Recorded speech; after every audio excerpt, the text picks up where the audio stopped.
Would you like to save your daylight? It's Fragments of Silicon.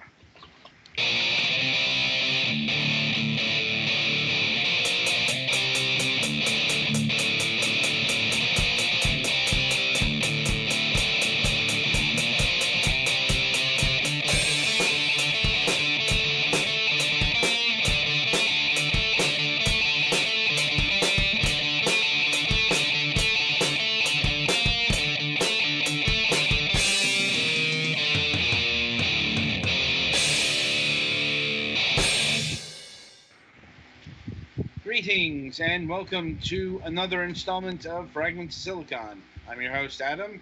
Joining me as always, the regular crew.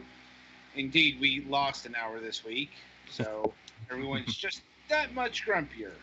Because, About true. Well, it's like we all hate this fucking routine, yet we still do it. It's like, why? No, seriously, why? Why do we do this? Like, the whole idea behind daylight savings time isn't relevant anymore. This is If it ever was, I think it's inertia mostly. It has to be, just pure ritual at this point. Mm-hmm. Anyway, let's get to the news. Petty, you start us off this week because, well, you just had another trip to the doctor. Yeah, let's see. I actually had 3 doctor's appointments today. Well, this week, rather. Monday, I saw my knee doctor, and not looking too great. He had an x-ray done, and there's possible evidence that I may have torn my meniscus. They're gonna schedule an MRI soon, and go from there. So that's great. And then I had a procedure done on Tuesday. Well, 2. One was called a manometry study to check the muscles in my esophagus because I have acid reflux. And then another was a pH study to check the amount of acid that's backflowing into my esophagus. Neither of those were fun. And then I had to go back today to get the pH probe removed. So yeah, that was a pain in the ass, and I hated all of it. And as far as gaming stuff, nothing really to report. And other than that, it's starting to get warm, and I don't know how I feel about it. So I guess next victim. All right, Golix. I'm coming to you tonight from my new computer that actually works. I mentioned this on Sunday, I think, but my old computer stopped working, and now I have built a new computer that works. I still need to plug in the hard drive from the old one to copy some files over, but that seems like it's not going to be super hard, so hopefully I'll get to do that later this week or this weekend. But yeah. So that has been a very stressful thing until just recently, so I'm glad to have that done with. Computer building, stressful till it works. Pretty much. It took me longer than it would have taken most people, because whenever something started going wrong or something, I basically had to stop for the day and, take a step back and figure stuff out, because otherwise I would have freaked out.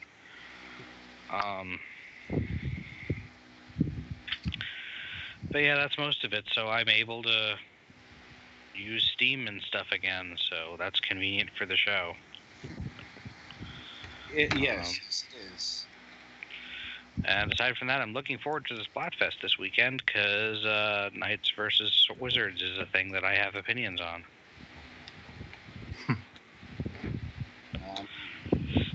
Okay. And that's about all I got. All right. Twilight? Well, I'm embracing the warmer weather we've been having the past few days. I'm tired of all winter's cold, rain, and whatnot. and that terrain itself is becoming a non-issue now, and yeah, things are improving in terms of road conditions and whatnot. As I've been mentioning, we've been having all the mudslides a lot. Yeah, they're finally clearing some paths out, and it's all looking good. Also, with the warm weather, we're looking at doing some work on the yard, starting with an old wooden picnic table that has been in it for as long as I can remember. We're going to try to move it out. We're not sure how exactly. We're thinking of trying to use a dolly, but I don't know how that's going to work. And also got to get rid of some varmints as well. There's some moles that have been tearing it up and whatnot. And we'll figure out what else we need to do with it from there. In terms of gaming news, I'm still trying to finish up Dragon Quest XI. I'm reaching end game, and that's about it. All right. I guess it's my go. Mm-hmm. Let's see. I guess in a reversal, we've actually had a couple of cold days. I mean, not cold, but still fairly chilly for the region and the time of year. But it got warm today, and it looks like it's back to the mid-80s tomorrow. So that's a thing. Not really much else to report. News. Really quiet week for me. It's more, got the word that from my brother that his latest is going to be born. I want to say next week. Yeah, I think next week, the 21st. So that's an event. Yeah, sometimes you just have weeks where not much happens personally. Mm-hmm. Not the case in all people. Also, Mac's alive. Shockingly. Well, he showed up in the Skype chat yesterday after how many weeks? Like an eternity. Yeah, well, and he was also in here a little bit today. Yeah. Well, it's like he's off of whatever pilgrimage he was on for the time for a bit. Like, doesn't mean he's coming back to the show or anything. I don't think that's happening in the foreseeable future. Not while he's dealing with the issues he's dealing with. Like I think he's right now driving his car. He's an Uber driver now. So, anyway. So, yeah, that's about it for the news this week. So, merrily we shall roll along to the interview portion of the broadcast. And joining us this week is Mad Merv of Lost Astronaut Games. Or is it Studios? Yeah, it's a little confusing with the Twitter, but it is Studios. Good to know. Yeah, I recently got a DBA, or a doing business as, for Lost Astronaut Studios, so it is official. I see. Right. So how we like to start things off is getting to know the person behind the games and the studio and whatnot. And we start by asking them what got you interested in video games, both on a personal and a professional level. Yeah, sure. Well, on the personal level, the first computer I ever had was an Apple II Plus, so a long time ago in 1984. It was not the newest computer at the time, but I think that was probably the beginning, if not, the ColecoVision. But what really hooked me on games was the Ultima series. So those games were really important. And then for like 20 years, I had a horrible addiction to text-based multiplayer games. So that affliction lasted for a long time. And the second part of your question is about the professional end of things. That's kind of a complicated reality. So in the first years of college, I bumped into a lot of people who today have worked in and made lots of money in the AAA gaming industry. And I've always been kind of a background player, talking to people. I am a programmer, but it seems that unless you live near these places, it's hard to get jobs. And even if you do live near a company, is it a company for you? So it's hard to be considered a professional video game player or developer. Lost Astronaut is a hobby that's grown into a we're trying to make it into more than a hobby, but yeah, I don't know. That's a hard thing to. I've worked on some AAA titles, but my name is not on the credits. I have a few Moby Games credits for Pixel Jam, which is a kind of a cool web-based Flash game. They make some cool stuff, Dino Run and some other games. But I am a professional graphics programmer and a lead developer. I work on the Poser application, which is like one of the first character animation studios that ever came out for Mac and PC. And so I haven't quite broken into the professional end of it, other than as an indie developer in games, but I am in graphics, which is sort of a related field. So at least I found a home somewhere close to my passions, I guess. I suppose that worked out. Yeah, it was cool. And I'm not sure if you can talk about it, but what AAA games did you work on? Yeah, I can definitely talk about it. I just don't. No, I've talked about it on other podcasts, and I'm happy to share it. So I have consulted extensively on Fallout 3. A lot of the things in there, in fact, I'm an Easter egg in Fallout 3. That to me was pretty much I felt it was, I understand that the game had problems, but for me it was a dream come true for the Fallout series. So I was sort of super fan, and I talked to Tim Kaine when they were kind of nervous about keeping VATS alive and certain things that they weren't sure about. And since I was already engaged with people who were entering that field, somebody knew him and I got to talk to him. So Three Dog, that's like sort of like an extension of me. Herbert Daring Dashwood is basically me in the game as an old man. And just some other facets of it, like the ham radios, other things, couple of the side quests, and the robot, was a suggestion that was made, which became kind of a really great. He just loved that when I said it to him, and they did everything that they needed to do to make that a great part of the experience. But like, I didn't work for him. My name's not on the credits. I just appear as this Easter egg. And there's been other games along the way. I used to be friends with Al Lowe. I still am friends with him, but I used to be, I was sort of, at the age of 13, I called Al Lowe, creator of Leisure Suit Larry, Sierra Online. And that was what I wanted to do with my life. I wanted to go and work and be the next Al Lowe.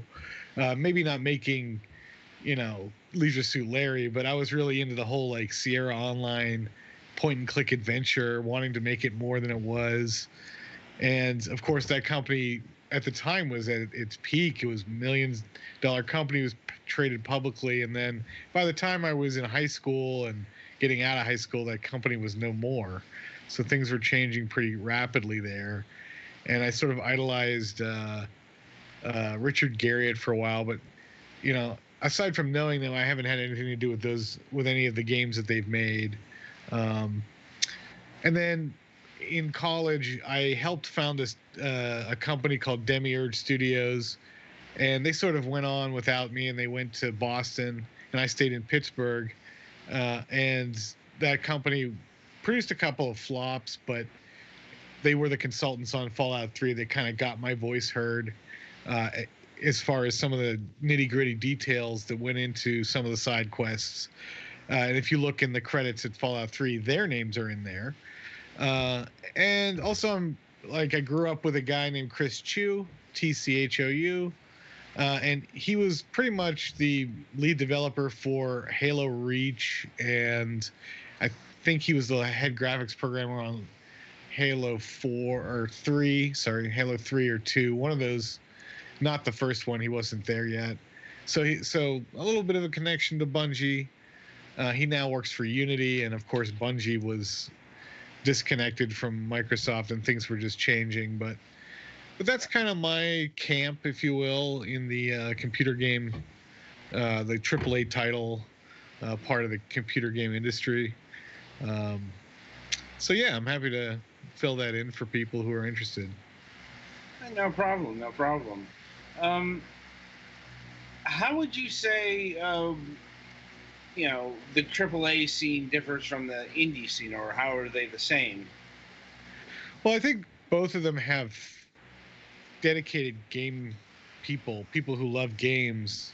I think that people who are in the AAA industry are often looking at the indies with a little bit of a whimsical or nostalgic eye. They sometimes you'll see, like, for instance, in Call of Duty, you'll see references to indie games or other, like, for instance, in Dead Space, there was like a part that was sort of like harkened back to the older sort of Missile Command type games of yesterday. And I think that is there in the gaming industry. But as far as from my experience, it's totally not as fun, and it's just not. How do I put this in the right way? Indie people are scrappy. They'll make things and they won't make any money. They'll make things to make them, not necessarily to make a dollar. Or they'll figure out how to make a little bit of money, but they'll keep that idea alive that they're making money off of a smaller set of people, and that they're okay with that. And I think that's pretty much the heart of indie. There are some indie developers who got really big, and I don't really consider them to be indie anymore. And of course, we don't see as much from them after they've become successful.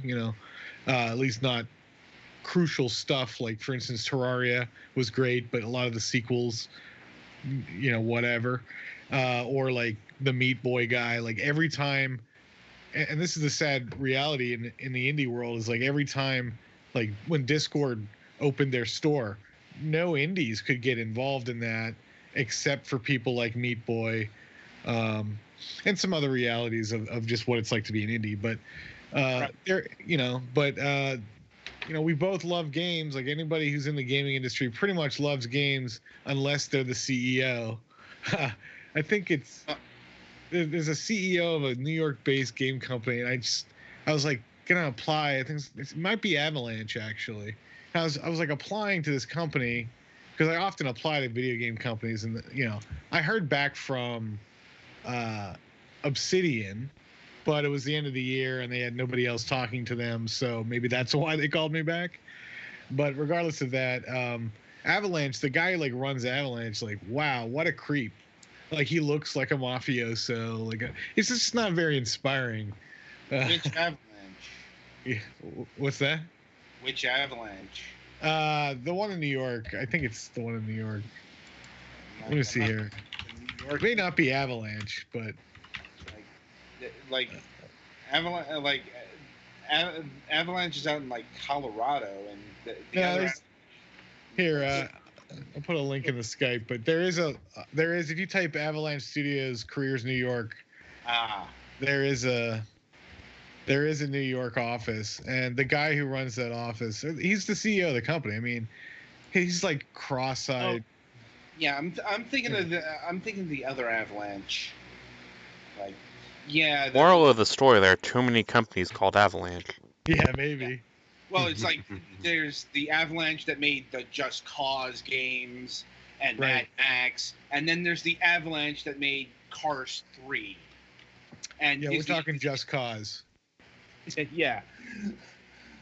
Yeah. It's like talking Monolith. There are two Monolith companies.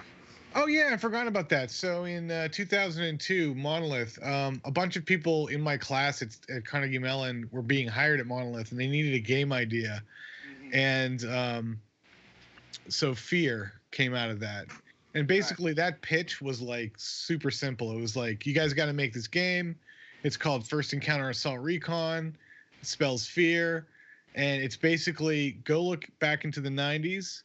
There was this famous, you can dig for this on YouTube. There's a kind of a famous, like, these two guys, they wore full body Kevlar suits and they had assault weapons, and they just walked around shooting at the cops for like 2 hours in LA. And so that entire game is based on that crime. So I remember that. Yeah, and that's what that game's about. You're wearing a Kevlar suit, and Right. So I didn't have anything to do again with the game, but they took that idea. I'm good at ideas. If you read Chris Chu's personal homepage, it's like Herb Gilliland.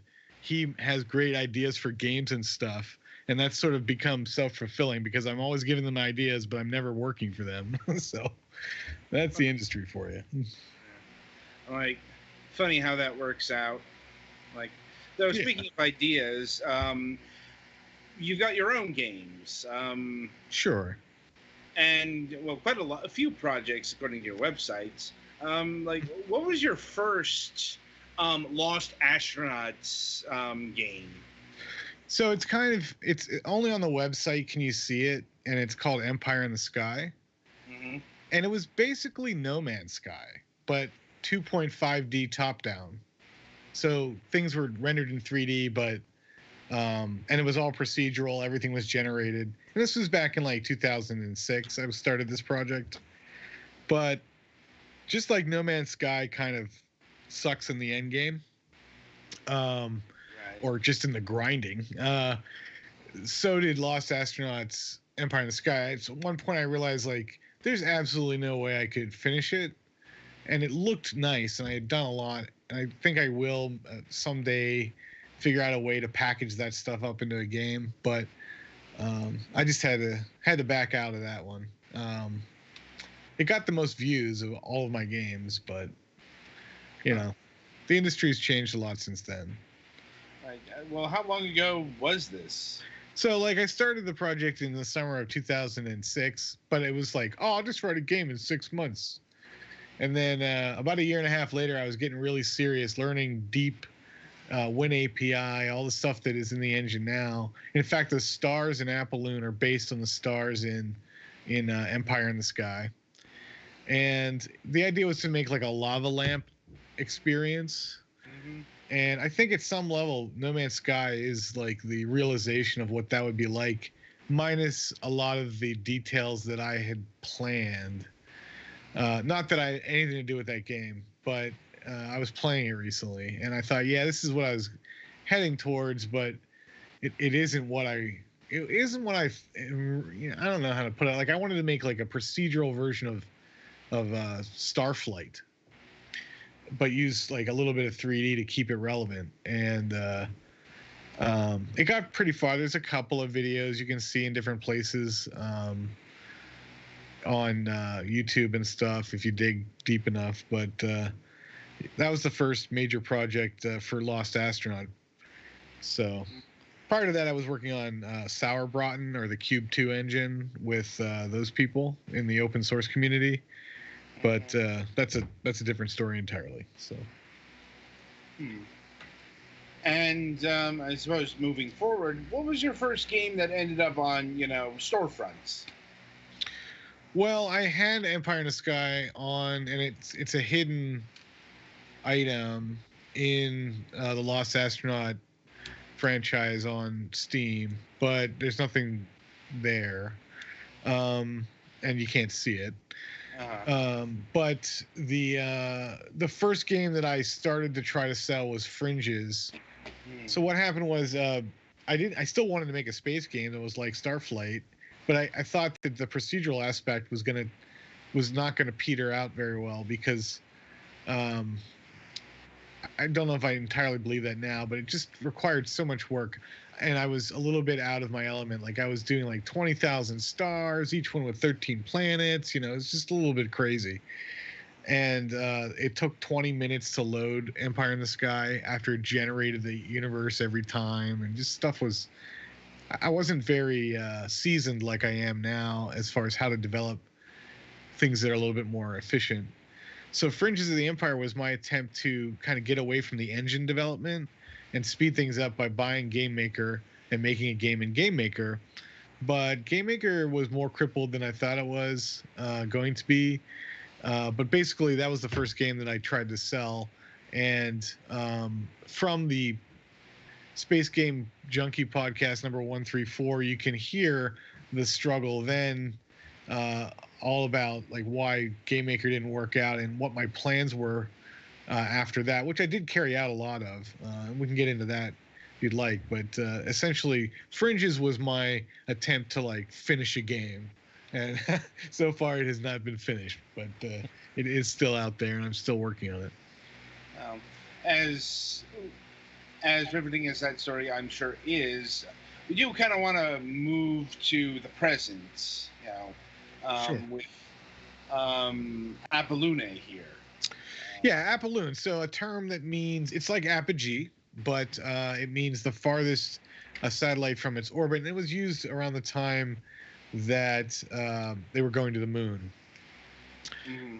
And yeah, Apolune is just like, I have all of this stuff, but I don't have a finished game. So if you look at Fringes, the one thing that's missing from Fringes is combat.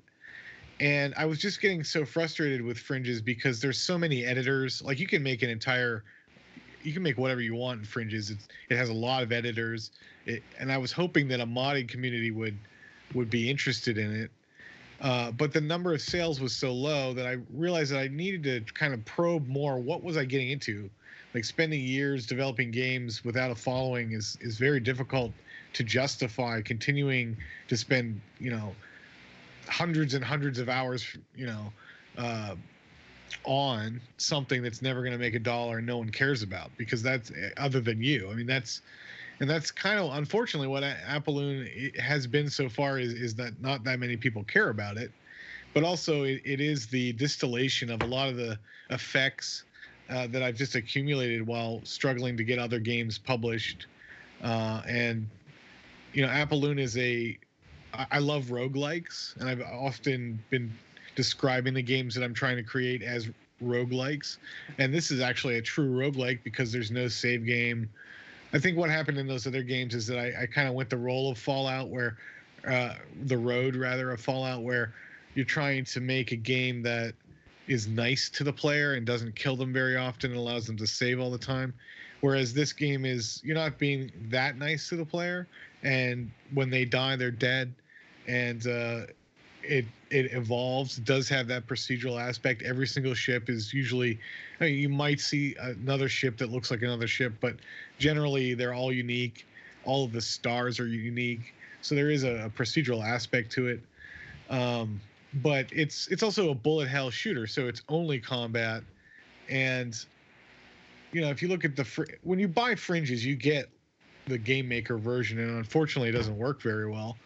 But it crashes usually when you kill something, which is unfortunately the last version of that I could work on. But in that game, there's a lot of combat going on, and I have yet to implement that in the new Fringes, so what happened with Fringes in a nutshell is I gave up on Game Maker and began to rewrite the engine in what Apolune is written in. And I've never released my game engine before, and I've never released a game with my game engine. So this was an important step. Apolune is like it's like a robustness test. How many people can use it? How many people have issues with it? And unfortunately, I found a couple of issues that I can't explain. Like, for instance, sometimes when you play after you get the super weapons, something happens to the audio that I can't explain, and the game crashes. Not every time, but since it takes an hour and a half to get to that point, it's super hard to fix that problem. But generally it does work pretty well, and it seems to, if you have the required NVIDIA or ATI card, this game is 32-bit. It will run on older computers, and it's a great way to kind of just get something out after spending 11 years, 12 years trying to write something, and then realizing at some point that you've got to get it out the door. Like, it was just a need. the game took 48 hours to make the basic mechanics. It took about 2 months to get everything else together, including the marketing, but also the testing and the adding of the stretch features. And adding the second player was something I added after it launched. So I did work on it for about 3 months as like the thing I did after I got home from work. But it's not as nearly as expansive. It doesn't have RPG elements. There's just a lot of things that aren't there. But it does. I don't know. It was compelling for me. I've played it for hours just because I had to test it, but also because it's fun to see what will happen this time. But it didn't sell well, so maybe next time. I have another game in the works, and I'll tell you about that. But it's got some of the same technology behind it. Well, that is unfortunate. I mean, but not all that surprising considering, just the state of Steam. Yeah, it's really worrisome to me because when I started this company or whatever it is, I had a personal promise from Valve that I could publish Empire in the Sky. Mm-hmm. And all I had to do was write it.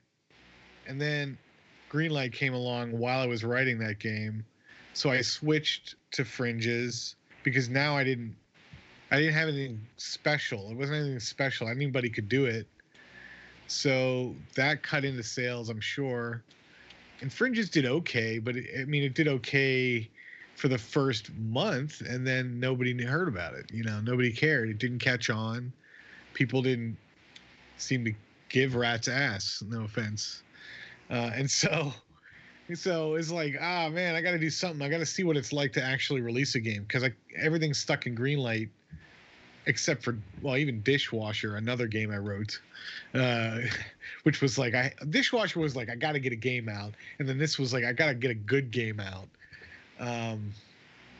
But I think it's so 186,000 people or something like 190, saw the game, and 2% clicked on the game, and nobody bought it.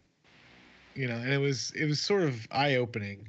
On YouTube, there's Inside the Indie, and you can I don't show you the actual charts, but I do kind of share the numbers, which you're not supposed to do, but I obscure out some of it enough that I feel like I can talk about it. And if anybody out there who listens to this podcast is an indie developer and wants to put a game on Steam or thinks that is something, you got to look at those because that's what it's really like. I mean, I launched it, 7 people bought it. Those were 7 people I knew. And since then, I think 4 other people have bought it. And even the curation on Steam is just crap. Like, I don't know if you guys are curators. You should be. We need better curators. And people should become good curators on Steam. But what you have there is just like people trying to get free games. And a lot of them, like, I'll give them, 1 or 2 copies of the game. Or they'll even email me about this game. And they'll be like, hey, you're putting this game out. Let's get together. I'm blah, blah, blah from Russia, or whatever. You're like, okay. And they're like, hey, you're on Steam. I have a curator account. And I'll go to their curator account. I'll give them, I'll do everything. I'll write them an email back. I'm doing the whole thing. But they just never either use it or they use it and they just don't write a review. And so I have no reviews, no traction. And nobody, even Indie Game Dog, the bot on Twitter, doesn't retweet my stuff anymore. I feel like indie is broken. I'll leave it at that. It's not broken. It's it's overcrowded. Well, that's I mean, and it's not just Steam. Like itch.io. Itch is killing me. I get it. Mm-hmm. I'm on Itch. I just put this on Itch. I don't think I'll get any sales. Nobody's gonna buy a game on Itch when they can have 1 million for free.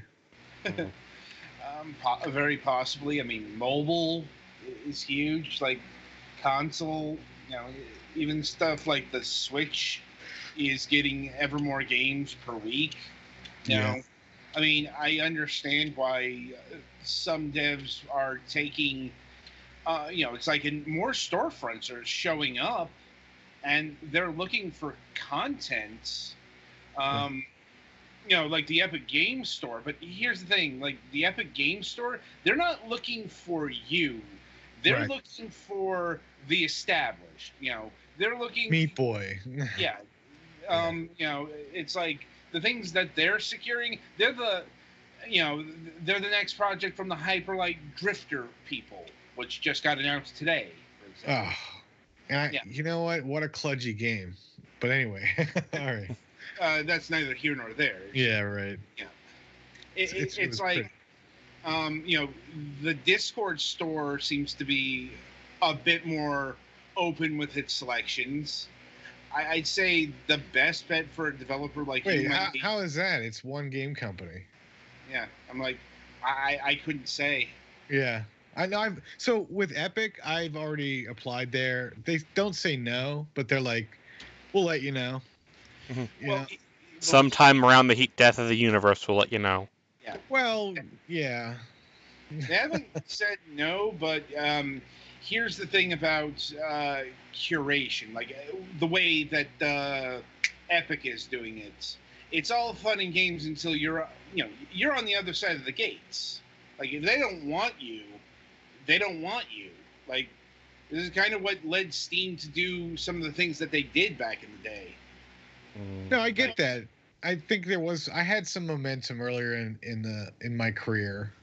I had contacts and I had a personal deal with Steam, and I had, way back in the day. I mean, I still have it. It's a folder that I received from Epic Mega Games about the game submission and how to submit games to their shareware site, way back in like 94.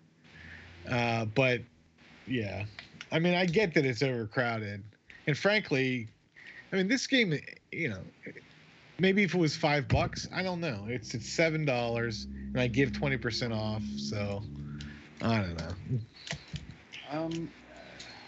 I couldn't say. Yeah, I don't know. Yeah. It's like there's just a lot of products these days. And, it's not just enough to have a good game or anything. You've got to do something to maybe stand out or, It's always been gimmick driven. I mean, all games are gimmick driven. Well, I mean, it's also...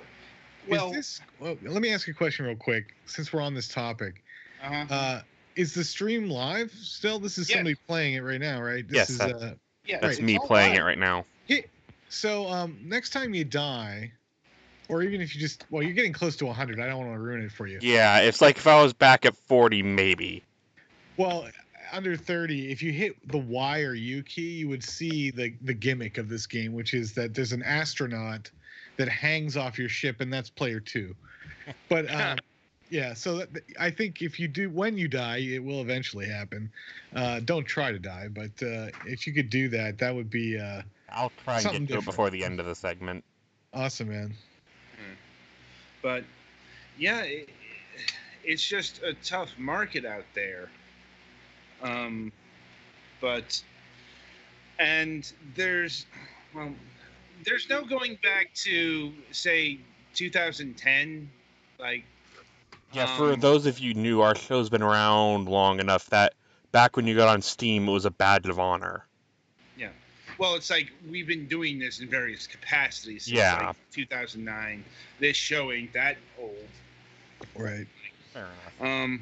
But yeah, things have changed, and I'm not sure if there's a ready solution. I mean, it's like new storefronts will show up, sure, but like how many people are actually going to go to cartridge? Like, yeah, I mean, I don't even know what that one is. That's Congregate's new service. I mean, we just had a guest last week saying their game is going to be exclusive to that thing for 30 days. Like, I don't know what that means. I read a lot of articles on the inside of indie development or even GDC talks. I see those where they talk about what they did. Like there's the guy who makes only match 3 games, and he's made a lot of match 3 games, and he knows that because he has certain storefronts that really do well. But I've actually contacted a lot of those other storefronts, and they don't even write back. I mean, so I get it. There's a lot of little niche places. Like, for instance, I met the guys who make all of those like World War II and other war games where they're like traditional war games with like 1 million settings and 1 million stats. And I mean, I asked him like, look, I know how to do this stuff. Do you want me to work? Can I work for you? And it just seems like, I don't know, people, they find their niche and they just keep chipping away at their edge of the mine, so to speak, and that's their thing. It's hard to get in. At Space Game Junkie, there's a guy there named Alien Pickle. His name is Jim, and Jim's always trying to get devs to work together, and he's right. There's like the Mythical Man month, right? Like you have 2 people work together, better game, more game. But nobody in the space game area wants to work together. It's impossible to find everybody who makes a game like Appaloon or Star Sector or just really any space game. They pretty much, it's a one-man show on the development side, which is unfortunate because you would have a better game if you had several like really good people together. So I don't know. I don't think I can do this for much longer. I mean, I certainly want to make a 4K game, which is my next project, with the same technology. But I don't know how much. I mean, I'll just keep doing it. I'm not going to give up. But I just think like it's becoming more of a hobby. And frankly, it's more satisfying to make YouTube videos at this point. So. Have you guys played Star Sector, by the way? Not familiar with that one. So here's the thing. You should check it out. But the other thing is that guy sells only on his website. And he must do fairly well. I mean, it's become pretty popular in a niche, The ultra niche can get that, the ultra dedicated. Yeah, I don't know. Maybe that's what I should do. I mean, I don't know that Steam's helping. I mean, if you think about it, I gave Steam $100 to put this game online when I could have done it at my website for free. And they want 30% of all sales. And yeah, they got 180,000 people to come. But for that $100, I could have paid Google AdWords and I would have gotten the same amount of people. So I'm not really sure what they offer anymore.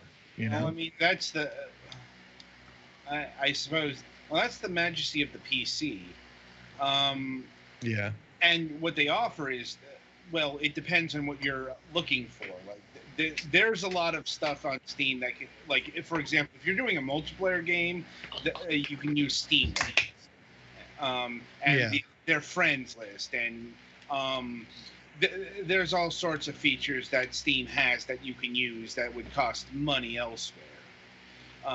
But it's like in the case of like your game, it's hard to say. Simply because even though it's the largest pool, it's the largest pool. So I mean, you are competing against games of all levels. From the trash to the AAA. Yeah.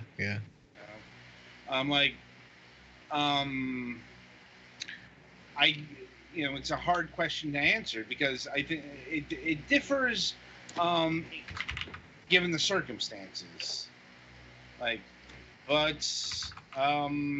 Maybe the answer is you don't need Steam these days. You guys played Space Corn? Not. Well, you're saying trash on Steam. Space Corn. It's a game that it's like a text-based game that doesn't even work, and I think it probably has had more sales than Appaloon. That's depressing. Well, it's like you know, just I next can- week.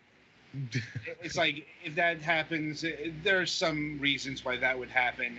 It's possibly because, well, certain YouTubers highlight the trash instead of ignoring it. Right. Or it courts some controversy, like the rape date game. Right.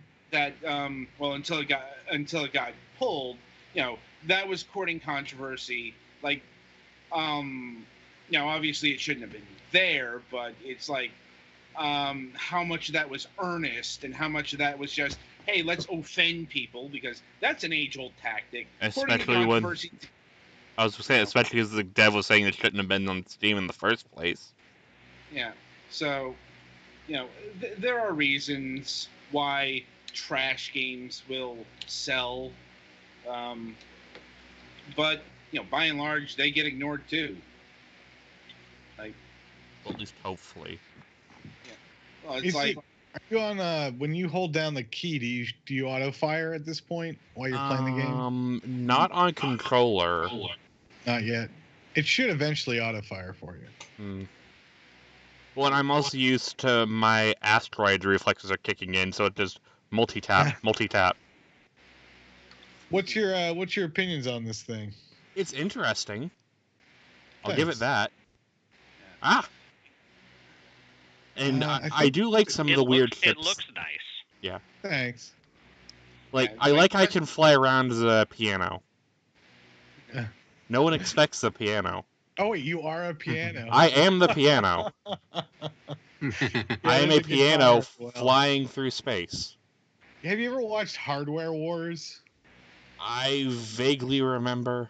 All right, so it was in Kentucky Fried Movie, but basically it's Ernie Foss. yeah. It's like it's where Flying Toasters got their inspiration, actually. Yeah, I But think I yeah, remember there's a hearing little about bit of that that on in there. LGR when he was discussing that. That might have been where I heard about it from.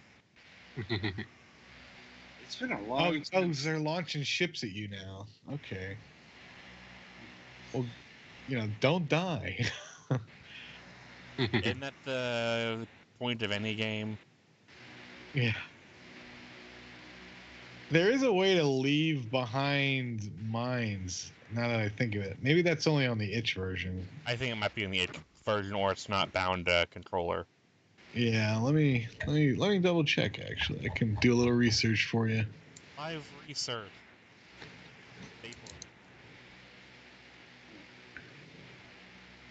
At any rate, before we end things, what is your next project? You mentioned. Yeah. Well, so let me plug a couple of things and then talk about that. So, a couple of things are in progress, which is what is my next project? So for one, I have a YouTube channel called Retro Friends, and I actually have a lot going on there that is not yet published. But Retro Friends has, it's kind of an interesting time for me. I'm about to get married. I'm about to buy a house. Congratulations. Thank you so much. And it's so scary to buy a house, but I'm going to do it. And part of that means that I get a workshop so I can finally expand out from just having a home office. And I'm actually going to build more video games and controllers, custom controllers on that channel. We do a lot of electronics there. And I used to work for a 3D printing company, and I have like kiosks that look like metal, arcade style cabinet kind of stuff. So I'm going to be doing stuff there. And then in addition to that, on Steam, I sell something called ATE or 8 Atlas Tile Editor. And that's actually, the sales of that are doing much better. I mean, I'm not making $1 million a month, but I don't have to plug that too often. And it's being sold pretty regularly, like somebody's buying it. And what 8 is it's on the software side of Steam, and you can sell or you can make tile sets and reuse and recycle tile sets, and it also has a bunch of image processing that is useful for game developers. And one of the things I'm working on that right now, in fact, was working on it 2 days ago, is there's this awesome tool called Magica Voxel, which is like they used it for Crossy Road and like a lot of games where you can make a voxel, and then they have this really simple format that you could save your voxel in. And so I'm starting by creating a way to like use that to create height maps for 2.5D games, similar to that game Megasphere, how it has really good lighting. You're going to be able to do that in there. You're also going to be able to take isometric tile sets. Just a lot of cool features are coming up for that. And then, as promised on the Space Game Junkie podcast 277, I'm making a game for Brian, basically. I don't know if he cares that I'm making it for him, but I'm making a game that's 4K, 4X, and it's based. So in Apolloon, there's often this planet in the background, and one of those planets, I'm gonna work that shader to a point where you can draw on the planet, and so there's gonna be basically a 4X game that's based on those planets. And you won't control the ships in that one. So it's like the antithesis of Apolloon, but in the same genre of like space game. But you don't control the ships. You just build things on the planet and manage your colonies and make decisions that are more administrative. Because that's kind of like a game type that I've been meaning to do for a long time. And I don't know that much about it.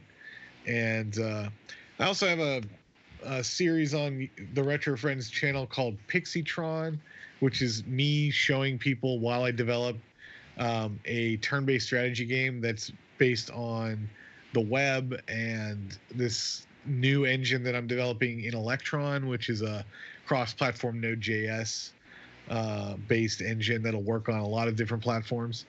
And that's coming along, although I haven't worked on it in a little while, but I will return to that. And part of the reason I haven't returned to it is because I need to build some features into the Atlas Tile editor so that I can easily animate things in Atlas Tile editor using Magic of Voxel, because I realize how difficult it is to draw 30 frames in a voxel.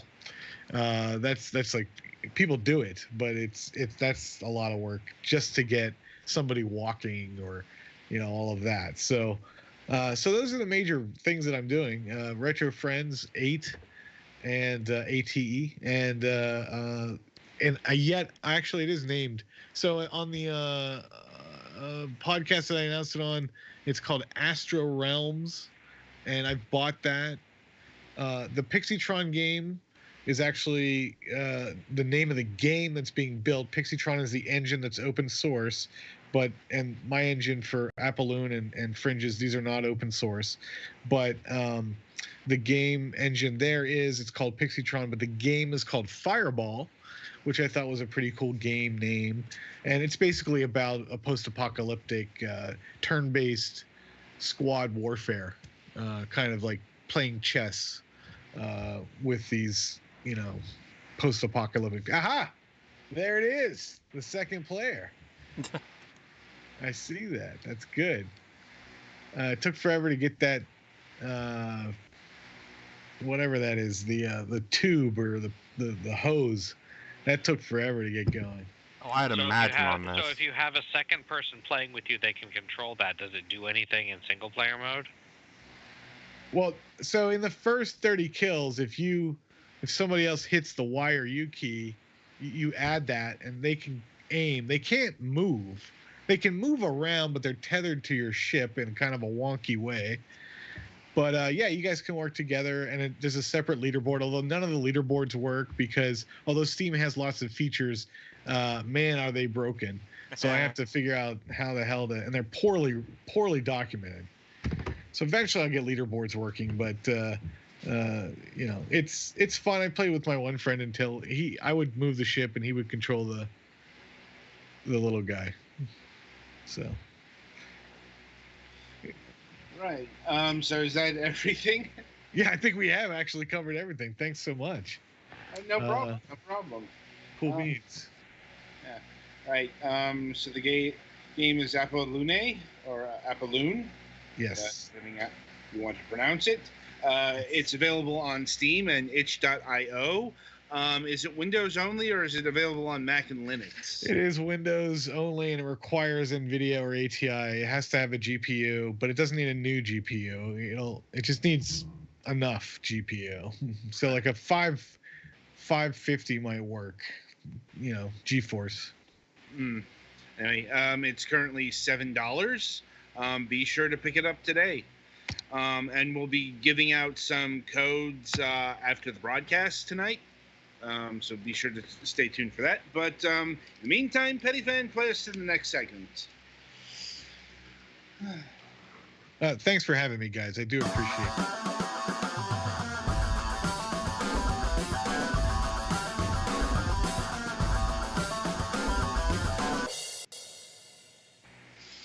All right, welcome to the topic of discussion. This week we are talking about Bomberman. Let's see, where to start? In the beginning, there was a man with bombs. Yes, there was. Well, more a robot, actually. Like, the actual origins of Bomberman are kind of not what you'd expect. And that's because Bomberman's origins actually tie into another game. And you'll probably not guess the game, so I'll just say it right here. Now, Lode Runner. I'm trying to remember this, but it's like, I think at the end of Lode Runner, it turns out like the guy you are playing as is like the guy who turns into Bomberman or something like that. Is like, what I can definitely say is like, Hudson in their version of Lode Runner tied it to Bomberman. Because, well, the NES version of Lode Runner sold like a shit ton of copies. So, there was the rub there. And I'd say Bomberman has done pretty good for himself as well, considering there's approximately about 5,000 Bomberman games out there. Not an accurate number. No, but there are a shitload of Bomberman games. Like, Bomberman was Hudson's old reliable. I'm like, surprisingly, not their actual mascot. No, their actual mascot was the Hudson Bee. Let's get that.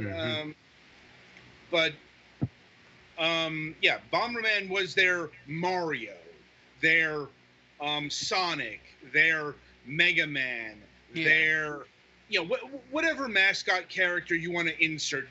That was Bomberman to Hudson. It's like Bomberman has had a lot of games over the decades. Not so much in recent times, but we'll talk about that in a bit. But Bomberman, most Bomberman games are the same. At least in their basic core. Like, you've probably played a Bomberman or a variant of Bomberman over the course of your gaming life. And if you don't know what a Bomberman game is, well, it's like, thankfully there is a Bomberman game that is readily accessible, if not a tad on the expensive side. But it's like, Bomberman, outside of being a man who throws bombs, is, you have to deal with the explosions that go into cross-shaped directions. Now, simple premise, one of the most insanely fun multiplayer games of all time. I mean, in fact, Bomberman... Because who doesn't love blowing up their friends? Well, I mean, Bomberman was so defined by that multiplayer that it eventually became... that was the thing that the series was known for, out of everything else. Yeah, the single-player modes of the games have varied significantly, but once the multiplayer was introduced, it's pretty much the same. Right. And the interesting thing is, multiplayer in Bomberman wasn't always a thing. Oh no.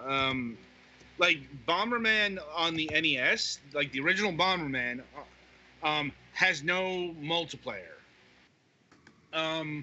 Not exactly sure which Bomberman game got the multiplayer, the first one, but the important one is Bomberman on the TurboGrafx, especially Bomberman 93. You'll probably hear that one come up a lot. I mean, that's the game that's generally agreed to have perfected the Bomberman multiplayer formula. Like, either that or Super Bomberman 2. That's my personal favorite. That's before they started introducing the fucking kangaroos. Yeah, You're picking the kangaroos is the weird thing. No, I'm picking that as the thing that made Bomberman's multiplayer less fun. Yeah, it's less weird and more bullshit. Yeah, it's like, because that thing can jump over barriers. And that's kind of like a fundamental aspect of Bomberman's multiplayer. Everybody plays by the same rules unless you get a power-up that allows you to break the rules. And even then, the power-ups mostly let you slightly bend the rules. Yeah, it's like, I know there are fans of those things. I am not one of them. I've never been a fan of them.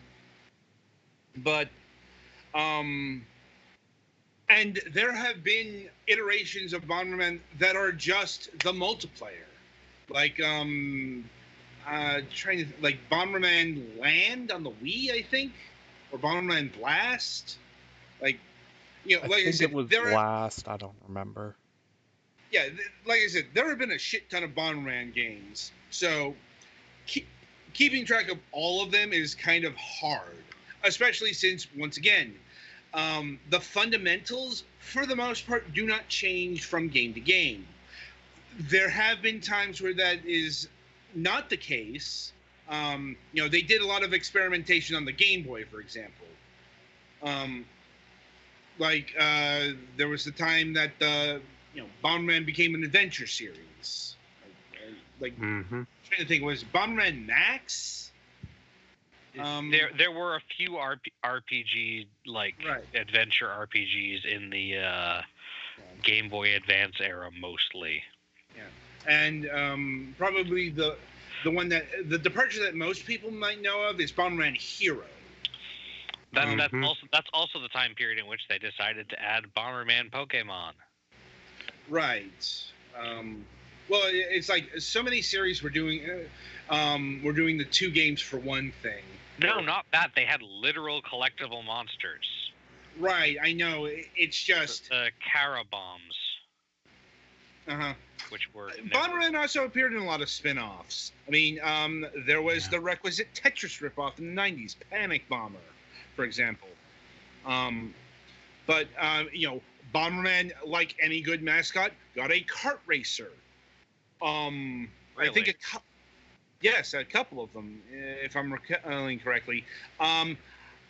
It's like, I think the PlayStation 1 kart racer came out here, but like the PlayStation 2 did not. Like I said, there's just a lot of fucking Bomberman games. Bomberman Kart came out in Japan and Europe. So Wasn't another there Mega Man. A point in time there was like a Bomberman coming out every year at least? At least.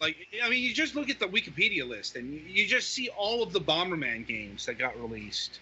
Pocket Bomber, like 1997.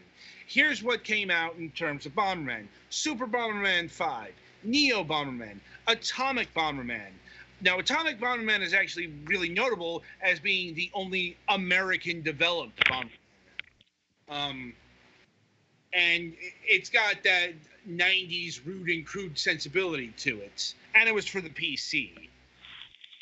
Like the only Bomberman back then that appeared on the PC. Anyway, Bomberman 64, Super Bomberman Fight, Pocket Bomberman. That's 1 year. And if you think other years are not are not crowded. Like the next year, Bomberman 1998, Bomberman World, Bomberman Wars, Bomberman Hero, Bomberman Fantasy Race, Bomberman Party Edition, Bomberman Quest. I'm like, have I hammered the point home yet? Bomberman was fucking everywhere, and doing Mario. He really was Hudson's Mario, especially around this time period. Yep. Like, but and that lasted for a good long while, but not forever. Because, what happened to Bomberman is, well, Konami. So Bomberman games stopped happening basically when Konami absorbed Hudson into the mothership. And they were, like up until the end, they were planning Bomberman games. Like the 3DS was set to get a Bomberman game that got canceled when Hudson got absorbed. But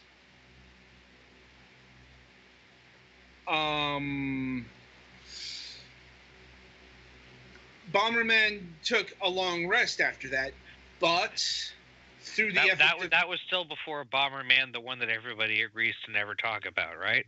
No, that was after. Like Bomberman Act Zero was like 2007, 2008. Like it was very much when Hudson was still alive.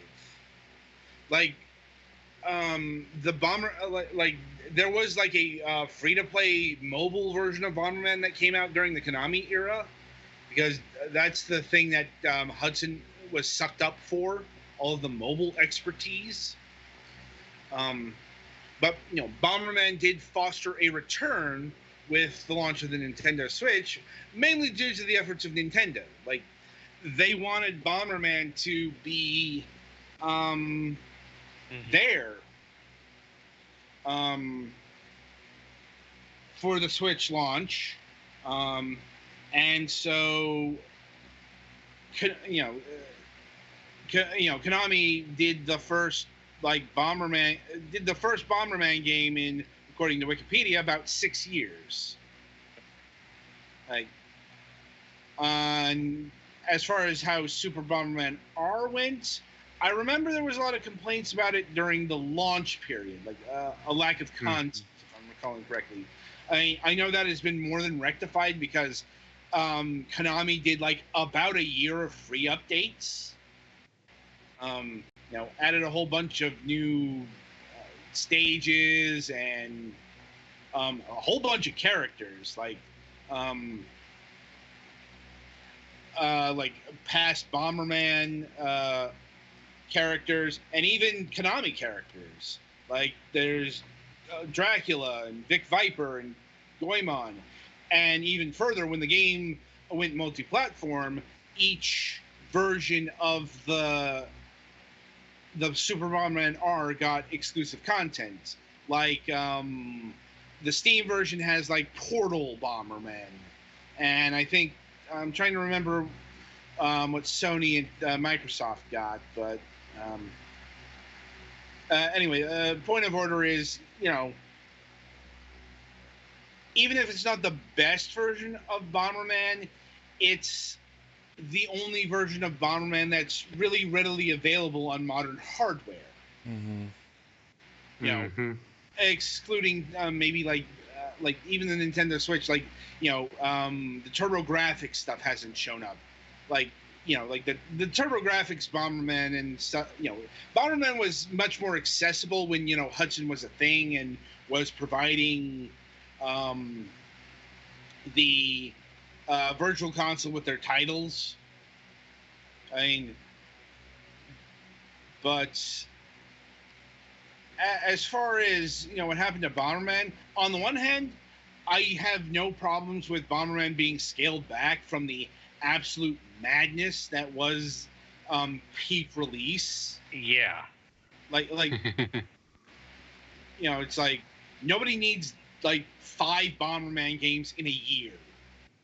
Yeah. You don't need a release of 5 of anything in a year. Indeed. Granted, I understand that some of these were spin-offs. I mean, But like Bomberman wasn't exactly Mario, like with the spin-off game. Like just go look up the reviews for like Bomberman Kart. You know. So, as far as a character, he's all right. I mean, Bomberman actually has a lot of lore and mythos. Mm-hmm. For starters, there's more than one actual Bomberman character. There are like Right. at least 4, and probably more because And, there's the black one, the white one. right. The white one is the main character. The black one is like the second one, and then there are like blue, red, and yellow, and sometimes green and pink. And they're like known as the Bombermen brothers. Even though some of them are female. Mm-hmm. Mm-hmm. Like, it's weird. Like, but and there's Pink actually and a few. sometimes light blue, I think, are usually girls. There are also like different continuities, like and it can get really weird. Like Bomberman 64, for example, was like a reboot of the Bomberman universe, but then Bomberman Hero went back to old continuity. Mm-hmm. It actually gets pretty fucking complicated, and Yeah, you can sometimes tell based on like what different enemies what there are, and is Max there? Are there Carabombs? right, and it's like the most convoluted shit you will never care about because once again, it's Bomberman. Like, seriously, who cares about the lore of Bomberman? Can I blow up my friends? If equal yes, alright, I'm down. Yeah, Pretty much. Yeah, it's like, I am sure there are people who care about the deep lore of Bomberman, and there's probably a wiki about it, but that seems like kind of a super obscure thing. Mm-hmm. Like, especially because for a lot of it, it's probably in the instruction manuals. Right. Because that's what we did in the old days, children. Well, Indeed. I think usually Bomberman is like some kind of space police dude or something. Well, it's also important to remember that not all the Bombermans came out over here. Like, going back to Bomberman Hero, like that uses some enemies that from games that never came out in the West. Because, Hudson, back in the NES days, and like I think up to the early Super NES, maybe mid, like they had the Hudson USA branch, but for whatever reason they decided to retreat back to Japan, and there was like a good maybe about 10-year stretch where other publishers would handle their games, and very varied selection of publishers. First party publishers as well, like Nintendo published some of their games, Sega published some of their games, like Saturn Bomberman, for example, which is infamous for having the 10-player version, but was a better idea on paper than in practice, because we're talking about 10 players on a CRT. Also about a pretty square grid type thing. So you're gonna. It's a lot tinier. Sure, it was frantic, but that's because nobody could see shit. No. Am I the blue pixel over here or the blue pixel over there? Yeah. It was an idea that actually worked out better in something called Bomberman Caravan. That was like super high like Bomberman high def widescreen in the early 90s. When no one had high def widescreen monitor things. I mean, there's a reason why they had to do it with dedicated hardware and shit. Like, you needed some serious tech to do that in 1993. Now I think my toaster could do it. Well, yeah, assuming your toaster has a wide enough screen. We are talking about like 25, 30 years ago.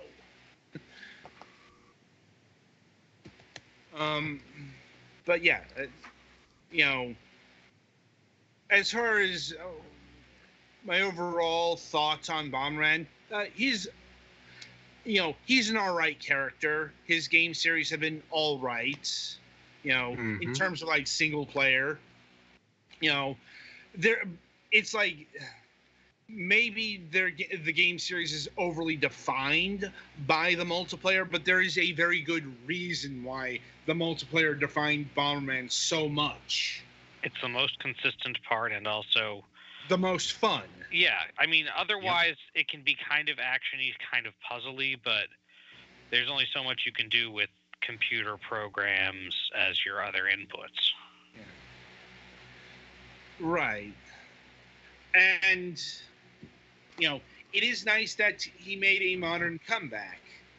It's like, it's like, I just wouldn't expect, Bomberman to be starring in 100 games in the next 5 years or anything like that. Kind of, it's like that kind of like, unless you're Mario, you're really not getting that treatment anymore. I mean, even Mario usually only gets like a couple at most. Well, yeah, even Nintendo's cut down on the ridiculous amount of spin-offs, like compared to the GameCube era. Mm-hmm. But where you still get your Mario Kart, you still get your Mario sports game of usually the tennis variety. You'll still get your Mario Party is what I'm getting at. Like, you really don't see that from the lower tier mascot characters, if they exist at all, because gaming is not defined by mascots anymore. That kind of died with the Xbox. Like, anyway, that'll about do it for this session of Fragments Silicon. The week ahead. Let me think. Nothing on Friday this week. No. Checking the schedule here. As far as reviews go, up this week we will be having John Schaefer's At the Gates. That is the 4X strategy game that we did an interview about back in early January. It's a fine 4X game. I just hit the point where I, with strategy games by and large, where I just quit them. It's usually around the middle part where it gets very sloggy and doing a lot of the same thing. It's like my patience for that has always been kind of limited. I kind of get that way about RPGs sometimes. Yeah. Mm-hmm. Yeah, where you get to like where the end is in sight, but there's a lot of stuff you have to do first that some of it's optional, but you still kind of want to do it. Yeah, but it's like it's nothing compared to like strategy games. Oh, I'm sure. Because it's like where I am right now, I'm trying to stave off of a death food spiral, and I'm doing a lot of the same thing. I'm like, so I just kind of stopped after 10 hours, which is still quite a long time. But I mean, that's the thing about 4X games. You need to dedicate quite a lot of time. More on that on Sunday. Let's see. Petty Fan will be reviewing Jack and Jill DX. Mm-hmm. Wow, is it a going up the hill to get the pail of water simulator? I'm not sure if Petty Fan's played the game yet. I have not yet. I didn't think so, given all of the doctor's appointments. Yeah. I mean, it was partially a joke, but also I guess it could be that. And we've got freeware game Frostrunner. The team is probably going to have to do the heavy lifting here because this is nigh unplayable to me. Not because of settings or anything, because the game is very left-handed unfriendly. Ah. Yeah, it's like there are no rebindable keys. And okay, so for some reason I can move the up arrow and the down arrow forward and backwards. I cannot move the right arrow and the left arrow right and left. Jesus. Serves you right for being one of them filthy sinisters. I'm like, it's WASD and the space bar, and you do a tether with the mouse. I cannot. That's kind of weird. Yeah, it's like I cannot comfortably grip all of that with my right hand. Mm-hmm. So I tried. I got to like the first real chapter, and no, the hand cramps.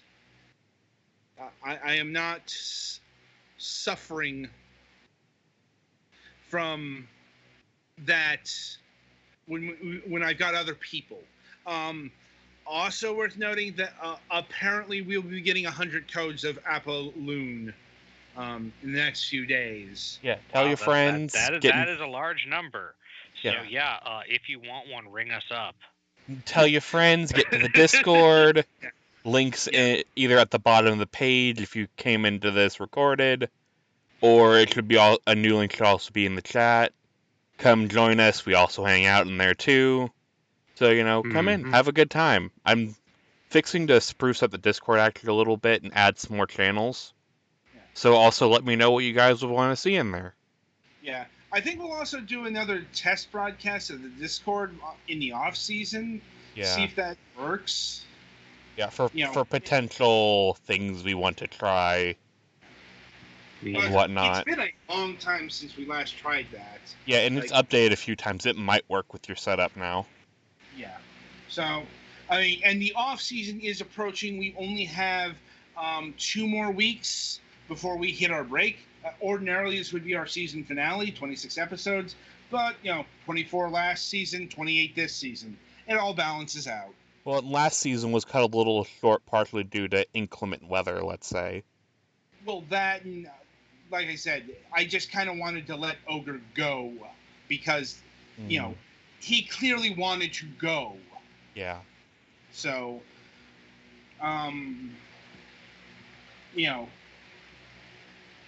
with this season, we have people who everyone here wants to be here. Yep. Mm-hmm. And I don't think that has changed. So, I'd imagine if it did, it would have come up in one of our many meetings. Yeah. Anyway. Yeah. Mm-hmm. Until next time, I wish you good gaming.